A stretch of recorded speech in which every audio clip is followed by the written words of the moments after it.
Hello maths army, कैसे हो आप सब। आई होप आप सब अच्छे होंगे। So I am maths educator, your English educator and your अमिंग रीदू। Welcome to all of you in your channel brilliant classes. So guys, आज के इस वीडियो में हम पढ़ने वाले हैं class 12 maths chapter number 13 probability की एक्सरसाइज 13.2 का question number 7।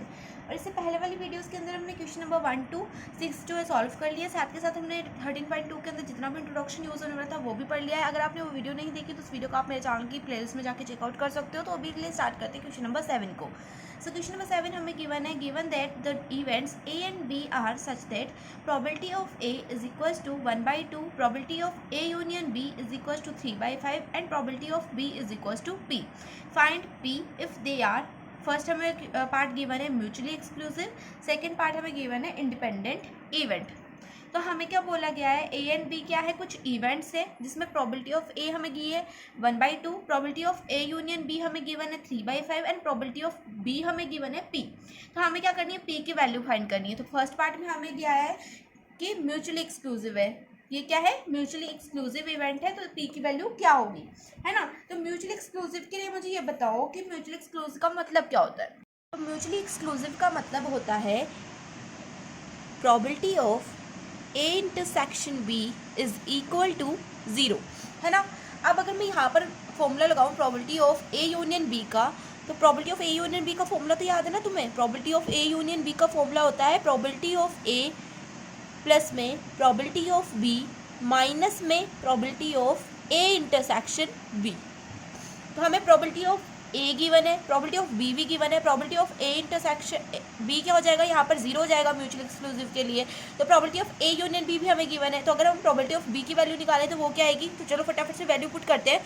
Probability of A union B की वैल्यू है 3/5, प्रोबेबिलिटी ऑफ ए की वैल्यू है 1/2, प्रोबेबिलिटी ऑफ बी की वैल्यू है पी माइनस में probability of A intersection B की वैल्यू है 0, है ना। अब अगर 1/2 को इधर भेजें 3/5 माइनस में 1/2, ये प्लस का 1/2 तो इधर जाके 1/2 माइनस में हो गया, is equals to P minus 0 तो पी होगा, है ना। अब अगर इसका एलसीएम ले तो 5/2 का एलसीएम क्या आ जाएगा, 5 और 2 का एलसीएम आ जाएगा 10। तो 5 2 ज़ा 10, 3 2 ज़ा 6, माइनस में 2 5 ज़ा, तो यहाँ पर जगह 5 इज इक्वल्स टू पी। तो 6 में से अगर 5 जाएंगे तो हमारे पास बचेगा 1/10। तो पी की वैल्यू आ गई हमारे पास में 1/10। तो इसके लिए हमने पी की वैल्यू निकाल ली म्यूचुअली एक्सक्लूसिव के लिए। अब हम निकालेंगे इंडिपेंडेंट इवेंट के लिए। तो देखो, अगर ए एंड बी क्या हो, इंडिपेंडेंट इवेंट हो, इंडिपेंडेंट इवेंट, तो यहाँ पर क्या कंडीशन होगी, यहाँ पर कंडीशन होगी therefore probability of A intersection B is equal होगा probability of A dot probability of B के, है ना। अगर ए एंड बी क्या है, इंडिपेंडेंट इवेंट है, तो probability of A intersection B equal होगा probability of A dot probability of B के। यहाँ तक समझ में आया। अब देखो probability of A intersection B, है ना। तो अब हम यहाँ पर अगर लगाएं probability of A union B का फॉर्मूला, तो अगर मैं probability of A union B का फॉर्मूला लगाऊं तो probability of A union B क्या हो जाएगा, प्रोबेबिलिटी ऑफ ए, यही वाला फॉर्मूला लगेगा, अभी भी वही वाला फॉर्मूला लगेगा, है ना। तो प्रोबेबिलिटी ऑफ ए क्या है हमारे पास में, प्रोबेबिलिटी ऑफ ए हमें गिवन था 1/2, यहाँ पर आ जाएगा 1/2 प्लस में प्रोबेबिलिटी ऑफ बी हमें गिवन है पी माइनस में probability of A intersection B क्या हो जाएगा। अब ये मत कहना कि दीदू 0 लिख दो, 0 नहीं लिखेंगे यहाँ पर क्योंकि ये इंडिपेंडेंट इवेंट की कंडीशन है। तो यहाँ पर probability of A intersection B हो जाएगा 1/2 ए इंटरसेक्शन बी, मतलब ए एंड बी में कॉमन चीज़ क्या है, तो ए क्या है हमारे पास में 1/2 है और बी क्या है हमारे पास में पी है, यहाँ पर हो जाएगा 1/2 डॉट पी। ठीक है, यहाँ तक समझ में आया। अब देखो ए यूनियन बी का क्या था, ए यूनियन बी की वैल्यू थी 3/5 इज इक्वल्स टू, यहाँ पर आ जाएगा 1/2 प्लस में, अब यहाँ पे देखो p माइनस, इसको हम p/2 भी कह सकते हैं ना, 1/2 इंटू पी है 1/2, ये देखो यहाँ पर अगर मैं लिखूँ 1/2 इंटू पी, तो p इंटू 1 क्या हो जाएगा, p हो जाएगा, p/2 हो जाएगा। तो ये पूरी हो गई p/2 और यहाँ पर है p, तो p माइनस p/2, ये p और ये माइनस p/2, यहाँ पर बना जाएगा एलसीएम 2 आ गया, तो यहाँ पर जाएगा 2p माइनस में p, 2p में से p जाएगा तो हमारे पास बचेगा p, यहाँ पर आ जाएगा p/2, तो यहाँ पर प्लस में क्या आ जाएगा p/2। जब इन दोनों को सॉल्व करेंगे तो हमारे पास आ जाएगा p/2। यहाँ तक समझ में आ गया। अब हम क्या करेंगे, इनका एलसीएम लेंगे। तो देखो अब क्या करेंगे, इस 1/2 को इधर ले जाओ, तो p/2, यहाँ पर तो p/2 बचेगा ना, तो p/2 इज इक्वल टू हो जाएगा 3/5, 1/2 उधर जाएगा तो ये हो जाएगा माइनस का 1/2। यहाँ तक समझ में आ गया। अब एलसीएम 10 आएगा, 5 2 ज़ा 10, 3 2 ज़ा 6, माइनस में 2 5 ज़ा, यहाँ पर आ जाएगा 5, तो p/2 इज इक्वल टू आ गया ये। अब p/2 इक्वल टू 6 में से 5 जाएंगे तो हमारे पास बचेगा 1/10। यहाँ तक भी समझ में आ गया होगा। अब देखो अब क्या करेंगे हम, यहाँ से p की वैल्यू क्या आएगी, p की वैल्यू आ जाएगी 2 से ये 10 कटेगा 5 टाइम्स, 2 से ये 10 कटा 5 टाइम्स, तो p की वैल्यू आ गई हमारे पास में 1/5। तो हमने इंडिपेंडेंट इवेंट के लिए भी p की वैल्यू निकाल दी और म्यूचुअल एक्सक्लूसिव इवेंट के लिए भी हमने p की वैल्यू निकाल दी। तो यहाँ पर हमारा क्वेश्चन नंबर 7 क्या होता है, कंप्लीट होता है। अब हम देखेंगे क्वेश्चन नंबर 8।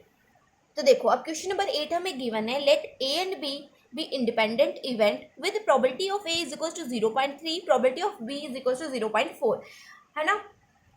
तो इसके लिए हमें फर्स्ट पार्ट गिवन है probability of A intersection B. तो probability of A intersection B निकालने के लिए क्या करेंगे, probability of A intersection B का फॉर्मूला लगाएंगे, है ना। तो probability of A intersection B का फॉर्मूला क्या होता है, इंडिपेंडेंट इवेंट में तो probability of A intersection B का फॉर्मूला होता है ना, ये इक्वल होता है probability of A dot probability of B के, है ना। और प्रोबेबिलिटी ऑफ ए की वैल्यू है 0.3 और प्रोबेबिलिटी ऑफ बी की वैल्यू है 0.4, तो 0.3 इंटू 0.4 हो जाएगा 0.12। तो probability of A intersection B की वैल्यू आ गई हमारे पास में 0.12। तो यहाँ पर हमारा फर्स्ट पार्ट कंप्लीट होता है। अब हम देखेंगे इसका सेकंड पार्ट। तो सेकंड पार्ट हमारे पास है probability of A union B. तो probability of A union B का क्या होता है, फॉर्मूला होता है ना। तो probability of A union B का फॉर्मूला लिखो यहाँ पे, प्रोबेबिलिटी ऑफ ए प्लस में प्रोबेबिलिटी ऑफ बी माइनस में probability of A intersection B, ठीक है।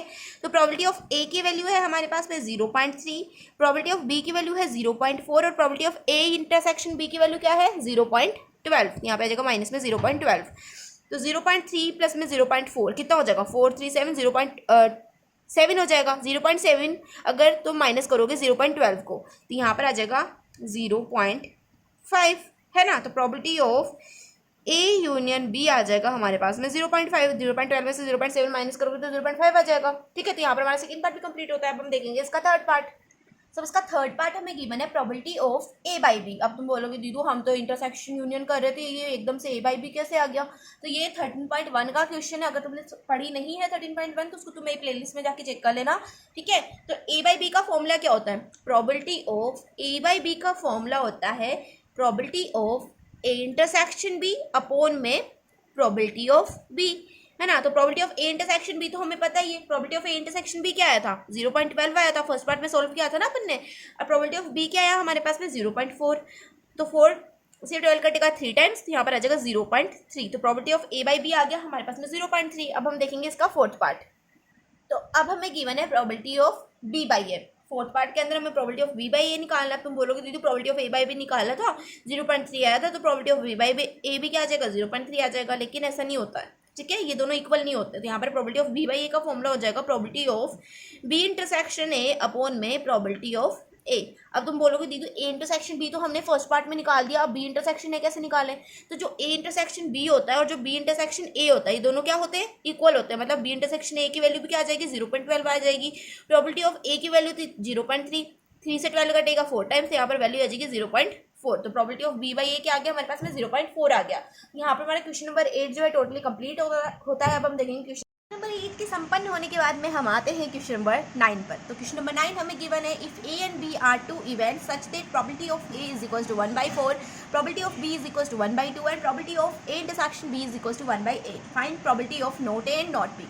तुम बोलोगे दीदू हमें ये तो समझ में आ गया कि इसमें probability of A, probability of B and probability of A intersection B की वैल्यूज गिवन है, लेकिन ये क्या गिवन है कि फाइंड करो a probability of not A not B. इसका मतलब क्या होता है, इसका मतलब होता है कि हमें क्या निकालना है, हमें निकालनी है प्रोबेबिलिटी ऑफ नॉट ए का मतलब है कि वो ए नहीं होना चाहिए, ए नहीं होगा तो वो ए डैश होगा, और नॉट बी का मतलब है अगर वो बी नहीं होना चाहिए और बी नहीं होगा तो वो बी डैश होगा। यहाँ तक समझ में आ गया। अब मैंने तुम्हें बताया था 13.2 के इंट्रोडक्शन में कि अगर तुम्हें बोथ और एंड दिखे, बोथ और एंड जब क्वेश्चन में दिखता है तो वहाँ पर हम लगाते हैं इंटरसेक्शन का साइन। तो यहाँ पर हमने लगा दिया इंटरसेक्शन का साइन। तो हमें निकालना है probability of A dash intersection B dash, है ना।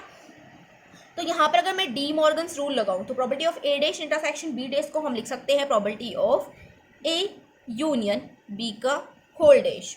ये तो था डी मॉर्गन्स रूल, ये सामने था ये पीछे था, और कुछ डिफरेंस थोड़ी ना था। Probability of A union B dash को हम probability of A dash intersection B dash लिख सकते थे, यही तो डी मॉर्गन्स रूल था, है ना। तो अब देखो property of A union B dash को मैं क्या लिख सकती हूँ, अब मुझे बताओ property of A union B dash को मैं क्या लिख सकती हूँ। तो देखो यहाँ पर मैं तुम्हें सॉल्व करके बता रही हूँ, सिंपली इसको जो है तुम क्वेश्चन के अंदर मत लेना, ठीक है। प्रॉपर्टी ऑफ ए प्लस में property of A dash equal होता था 1 के, है ना। तो तुम ए को पढ़ो ए यूनियन बी, है ना, ए को तुम पढ़ो ए यूनियन बी। तो यहाँ पर हो जाएगा प्रॉपर्टी ऑफ ए की जगह पे लिख दो ए यूनियन बी, प्लस में ए की जगह पे लिखेंगे property of A union B और डैश को लगा देंगे ऐसे ऊपर, इज इक्वल टू आ जाएगा 1। तो यहाँ पर हमारे पास बन गया property of A union B plus में property of A union B dash is equal to आ गया 1 के, है ना। अब मैं यहाँ पर अगर property of A union B dash का फॉर्मूला लिखूं तो ये क्या आ जाएगा 1 माइनस में property of A union B दूसरी साइड चल जाएगा property of A union B, तो ये आ जाएगा property of A union B dash का फॉर्मूला। तो property of A union B dash की जगह पे हम क्या लिख सकते हैं 1 minus property of A union B लिख सकते हैं। यहाँ तक समझ में आ गया ना। अब देखो 1 माइनस में property of A union B का फॉर्मूला बताओ भाई मेरे को, property of A union B का फॉर्मूला क्या होता है। Property of A union B का फॉर्मूला होता है दीदू प्रॉपर्टी ऑफ ए प्लस में प्रॉपर्टी ऑफ बी माइनस में property of A intersection B, यही तो होता है फॉर्मूला। और क्या फॉर्मूला होता है, छोटा सा फॉर्मूला होता है हमारा। तो देखो 1 माइनस में प्रॉपर्टी ऑफ ए की वैल्यू है हमारी 1/4, प्रॉपर्टी ऑफ बी की वैल्यू है हमारी 1/2 and property of A intersection B की भी तो वैल्यू गिवन है, ये क्या है 1/8 है। अब इसको सॉल्व कर लेते हैं, तो इसको तुम अलग से रखो, है ना। तो ये 1 तो मैंने एज इट इज लिखा, माइनस लगाएंगे, इसका तुम ले लो एलसीएम, इन दोनों का एलसीएम लेंगे तो एलसीएम क्या आएगा 4 आएगा, है ना। तो यहाँ पर जगह 1 प्लस में 2 2 4 2, यहाँ पर 2 आ जाएगा, माइनस में 1/8 को तुम एज इट इज लिख दो। यहाँ तक समझ में आ गया। अब देखो 1 लिखा मैंने, माइनस में 1 + 2 हो जाएगा 3, 3/4 माइनस में 1/8।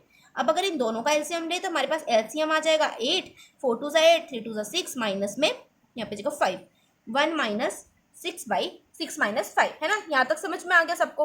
अब देखो अब क्या करेंगे हम, अब अगर इसको हम माइनस कर, एक मिनट मैंने क्या किया, 8 1 यहाँ पर 1 आएगा ना, सॉरी यहाँ पर जगह 1, 6 माइनस 1, ठीक है। अब अगर इसको सॉल्व करें तो इसको सॉल्व करने पर क्या आएगा, इस 1 को एज इट इज लिखो, इस वाले 1 को। अब 6 में से अगर तुम माइनस करोगे 1 को तो 6 में से 1 जाएगा तो हमारे पास हो जाएगा 5/8 हो जाएगा, है ना। अब 5/8 का फिर से एलसीएम ले लो, एलसीएम लेंगे तो क्या आ जाएगा, एलसीएम में 8 आएगा, है ना, और यहाँ पर ऊपर आ जाएगा 3। तो property of A dash intersection B dash की वैल्यू आती है हमारे पास 3/8। यहाँ पर हमारा क्वेश्चन नंबर 9 होता है कंप्लीट। अब हम देखेंगे question number 10। So question number 10 हमें गिवन है event A and B such that probability of A is equal to 1/2, probability of B is equal to 7/12 and probability of not A और not B is equal to 1/4। State whether A and B are independent. तो हमें question में क्या given है, probability of A given है, probability of B given है, probability of A dash union B dash given है। हमें क्या निकालना है, हमें निकालनी है कि ये जो इवेंट है ए एंड बी है ये क्या इंडिपेंडेंट है या नहीं है, ये हमें फाइंड करना है, ठीक है। सो क्या करेंगे, पहले तो तुम मुझे बताओ प्रोबेबिलिटी ऑफ नोट ए को क्या लिख सकते हैं, ए डैश लिख सकते हैं दीदू। और मैंने तुम वहाँ पे बताया था इंट्रोडक्शन वाली वीडियो में कि और जब हमें दिख जाए तो उसमें क्या करेंगे, हम यूनियन लगाएंगे। बोथ और एंड दिखता है तो हम इंटरसेक्शन लगाते हैं, अगर और दिखता है तो हम यूनियन लगाते हैं। नोट बी का मतलब B dash is equal to है 1/4, है ना। तो अगर मैं probability of A dash union B dash में डी मॉर्गन्स रूल लगाऊं तो probability of A dash union B dash की अगर डी मॉर्गन्स रूल से मैं इसको सॉल्व करूं तो यहाँ पर क्या आ जाएगा, probability of A intersection B dash आ जाएगा। यही तो आएगा डी मॉर्गन्स रूल में, अगर नहीं पढ़ा है तो पढ़ लेना, ठीक है। ये डी मॉर्गन्स रूल होता है, ठीक है। अब देखो probability of A intersection B dash को मैं लिख के आ सकती हूँ, probability of A intersection B dash को हम लिख सकते हैं 1 minus probability of A intersection B, है ना, क्योंकि ए इंटरसेक्शन बी प्लस में ए इंटरसेक्शन बी डैश क्या होता है, इक्वल होता है 1 के। तो ए इंटरसेक्शन बी डैश की वैल्यू निकालूंगी तो वो क्या आ जाएगी 1 minus probability of A intersection B. अब भी सॉल्व किया है हमने क्वेश्चन नंबर 9 में, ऐसे निकालना है, ठीक है। अब देखो 1 minus B A intersection B को मैं क्या लिख सकती हूँ, उसकी वैल्यू क्या आ सकती है। देखो जब probability of A intersection union B dash की वैल्यू 1/4 है तो मैंने इसी को तो सॉल्व करके ये निकाला था, तो इसकी वैल्यू भी क्या होगी, इसकी वैल्यू भी 1/4 होगी दीदू। अब देखो अब यहाँ से अगर मैं probability of A intersection B को यहीं रहने दूं और 1 को मैं भेज दूं दूसरी साइड, तो 1 को दूसरी साइड भेजते क्या हो जाएगा 1/4, ये प्लस का 1 था, दूसरी साइड जाके माइनस का हो जाएगा। यहाँ पर अगर एलसीएम ले तो 4 एलसीएम आएगा, यहाँ पर आएगा 1 माइनस में 4। तो probability of A intersection B is equal to आ जाएगा 4 में से अगर तुम 1 माइनस करोगे तो आ जाएगा 3/4। तो property of A intersection B आ गया हमारे पास में 3/4। और इंडिपेंडेंट इवेंट की कंडीशन क्या होती है, हमने अभी पढ़ा था 13.2 में कि इंडिपेंडेंट इवेंट की कंडीशन होती है property of A intersection B equal होना चाहिए property of A dot property of B के। हमें इसमें यही तो फाइंड करना है क्वेश्चन के अंदर कि इंडिपेंडेंट है या नहीं है। तो इंडिपेंडेंट इवेंट की कंडीशन क्या होती है, property of A intersection B equal होना चाहिए इसके। तो property of A intersection B आया मेरे पास में 3/4, प्रॉपर्टी ऑफ ए हमें गिवन है 1/2 एंड प्रॉपर्टी ऑफ बी हमें गिवन है 7/12। तो इसको मल्टीप्लाई करके देखो कि इसके इक्वल है या नहीं है। तो 3/4 एज इट इज रहेगा, 7 × 1 हो जाएगा 7, 12 2 24। तो क्या ये दोनों इक्वल है? देखो 3/4 और 7/24 इक्वल होता है? बिल्कुल भी नहीं होता है। इसका मतलब क्या है कि ये इंडिपेंडेंट नहीं है। A and B are not independent, independent नहीं है, तभी ए इंटरसेक्शन बी इक्वल नहीं है property of A property of B के, है ना। तो यहाँ पर हमारा क्वेश्चन नंबर 10 भी क्या होता है, कंप्लीट होता है। अब हम देखेंगे क्वेश्चन नंबर 11। तो क्वेश्चन नंबर 10 को पूर्णतः हल करने के बाद में हम आ गए हैं क्वेश्चन नंबर 11 पे। तो क्वेश्चन नंबर 11 हमसे बोल रहा है given 2 independent events A and B such that probability of A is equals to 0.3, probability of B is equals to 0.6. Fine first part हमें गिवन है probability of A and B। तो यहाँ पर जो क्वेश्चन नंबर 9 है, यहाँ से जो है मेरी वो ट्रिक तुम्हारे काम आने वाली है जो हमने 13.2 के अंदर देखी थी कि अगर तुम्हें क्वेश्चन के अंदर दिख जाए बोथ और एंड, तो वहां पर हम क्या यूज करेंगे, वहां पर हम लगाएंगे इंटरसेक्शन का साइन। तो यहाँ पर हो जाएगा प्रोबेबिलिटी ऑफ एंड दिख रहा है, इसकी जगह पे हम लगा देंगे इंटरसेक्शन का साइन। तो ये हो जाएगा probability of A intersection B. तो इसने पहले ही बता दिया है कि ये क्या है, एक इंडिपेंडेंट इवेंट है। तो probability of A intersection B को हम लिख सकते हैं probability of A dot probability of B, क्योंकि इंडिपेंडेंट इवेंट की यही तो चीज होती है, यही तो कहानी होती है इंडिपेंडेंट इवेंट की। तो प्रोबेबिलिटी ऑफ ए हमें 0.3 गिवन है और प्रोबेबिलिटी ऑफ बी हमें 0.6 गिवन है। जब हम इनको सॉल्व करेंगे, मल्टीप्लाई करेंगे, तो हमारे पास में आ जाएगा 6 3 18, तो ये आ जाएगा 0.18। तो probability of A intersection B आ गया हमारे पास में 0.18। तो यहाँ पर हमारा फर्स्ट पार्ट कंप्लीट होता है। अब हम देखेंगे इसका सेकंड पार्ट। तो सेकंड पार्ट में हमें गिवन है probability of A and not B. तो अब तुम बोलोगे दीदू ये क्या है, तो देखो प्रोबेबिलिटी ऑफ ए को तो एज इट इज लिख दो, एंड है मतलब इंटरसेक्शन लगाना है, तो इंटरसेक्शन भी लगा दिया। नॉट बी का मतलब कि वो बी नहीं है, और अगर कोई चीज बी नहीं है तो वो क्या हो सकती है, सिर्फ और सिर्फ बी डैश हो सकती है। तो probability of A intersection B dash हमें फाइंड करना है। अब तुम बोलोगे दीदू ये कैसे फाइंड करेंगे, तो ये हम ऐसे फाइंड करेंगे। देखो ए इंटरसेक्शन बी के लिए हमें फॉर्मूला तो यही यूज करना है, probability of A dot probability of B का तो पहले लिख देते हैं प्रोबेबिलिटी ऑफ ए, है ना।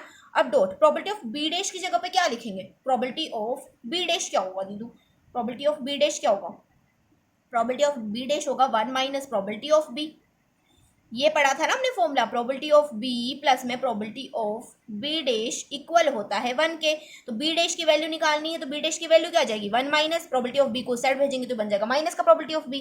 तो वो यहाँ पर हम लिख देंगे, नोट बी की जगह पे लिख देंगे 1 माइनस प्रोबेबिलिटी ऑफ बी।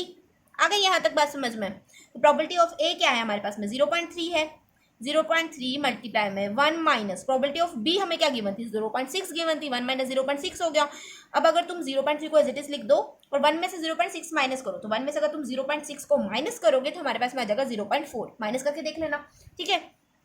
अब इन दोनों को सॉल्व करेंगे, 4 3 12, तो 0.12 हमारे पास में आ जाएगा probability of A intersection B dash. तो यहाँ पर हमारा क्वेश्चन नंबर सेकंड भी क्या होता है, कंप्लीट होता है। अब हम देखेंगे इसका थर्ड पार्ट। तो देखो इसका थर्ड पार्ट हमें गिवन है प्रोबेबिलिटी ऑफ ए और बी। अब और आ गया, इसका मतलब क्या है, अगर और आ जाए उसका मतलब होता है प्रोबेबिलिटी ऑफ ए, और की जगह पे लिख देंगे यूनियन का साइन और ये हो जाएगा बी। तो probability of A union B का फॉर्मूला लिख दो। तो probability of A union B का फॉर्मूला क्या होता है, probability of A union B का फॉर्मूला होता है प्रोबेबिलिटी ऑफ ए प्लस में प्रोबेबिलिटी ऑफ बी माइनस में probability of A intersection B. यही तो फॉर्मूला होता है ना। तो प्रोबेबिलिटी ऑफ ए हमें 0.3 गिवन था, प्रोबेबिलिटी ऑफ बी हमें 0.6 गिवन था, माइनस में probability of A intersection B हमने निकाला था फर्स्ट पार्ट में, वो आया था 0.18। तो 0.3 प्लस में 0.6 हो जाएगा हमारे पास 0.9, 0.9 माइनस में 0.18 करेंगे तो यहाँ पर आ जाएगा हमारे पास में 0.72। अब तुम ये मत बोल लेना कि 18 में से 9 निकालेंगे तो दीदी 9 आएगा, तो 0.9 आना चाहिए। सॉल्व करके देखोगे जब इसको एग्जैक्ट में तो 0.72 ही आएगा, ठीक है। तो कंफ्यूज मत होना। अब हम देखेंगे इसका फोर्थ पार्ट। तो देखो फोर्थ पार्ट के अंदर इसने हमें दिया है प्रोबेबिलिटी ऑफ नाइदर ए और नॉर बी। अब नाइदर ए और नॉर बी का मतलब क्या है, नाइदर ए का मतलब है कि वो ए नहीं होना चाहिए। अब अगर ए नहीं होगा तो क्या होगा, ए डैश होगा, और में हम लगाते हैं यूनियन, और नोर बी का मतलब अगर वो बी नहीं होना चाहिए, तो बी नहीं होगा तो क्या होगा, बी डैश होगा। कितना सिंपल था।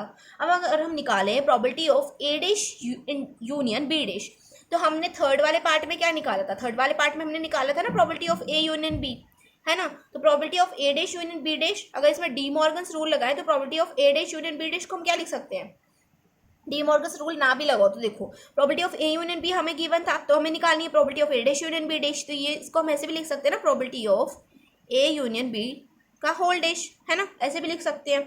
तो इसकी वैल्यू क्या आ जाएगी, 1 minus property of A union B हो जाएगी। वही हमने अभी जो थर्ड पार्ट में किया था वही यहाँ पर अगर करें, यहाँ पर हो जाएगा 1 minus property of A union B, और ए यूनियन बी के हमारे पास क्या आया था, ए यूनियन बी हमने थर्ड पार्ट में सॉल्व किया था, तो हमारे पास आया था 0.72। तो 1 में से अगर तुम 0.72 को माइनस करोगे तो यहाँ पर आ जाएगा 0.28। तो यहाँ पर हमारा फोर्थ पार्ट भी क्या होता है, कंप्लीट होता है। और इसी के साथ इस वीडियो को एंड करते हैं। मैंने पूरी कोशिश की है कि तुम्हें मैं सिंपली एक्सप्लेन कर सकूँ इन सभी क्वेश्चंस को, एंड आई होप तुम्हें अच्छे से समझ में भी आए होंगे। अगर अच्छे से समझ में आया तो यार थोड़ा सा सपोर्ट दिखा दो अपनी दीदू को, और वीडियो अच्छी लगी हो तो वीडियो को लाइक कर देना, प्यारा सा कमेंट कर देना मेरे लिए। सो अब जो बाकी के क्वेश्चंस हैं 12 से लेके 18 तक के, वो हम नेक्स्ट वीडियो के अंदर सॉल्व करेंगे। तो मिलते हैं नेक्स्ट वीडियो में, तब तक के लिए बाय बाय, टेक केयर। और एक और बात, और मैं यहाँ पर तुम्हें 13 चैप्टर पढ़ा रही हूँ, तो इससे पहले के जो चैप्टर्स हैं उनको भूल मत जाना, उनको साथ के साथ रिवाइज करते रहना, क्योंकि जो 13 चैप्टर है ये ज़्यादा लेंथी नहीं है, मैं थोड़ा थोड़ा करके तुम्हें समझाते जा रही हूँ। इसके बाद में जो है हम जो है 5 to 9 चैप्टर्स को कंप्लीट कर लेंगे, ठीक है। इसके बाद में जो है उनकी वीडियोस आने लग जाएंगे इस चैप्टर के बाद में। तो अगर वीडियो अच्छी लगती है तो वीडियो को लाइक कर देना। तो मिलते हैं नेक्स्ट वीडियो में, तब तक के लिए बाय बाय।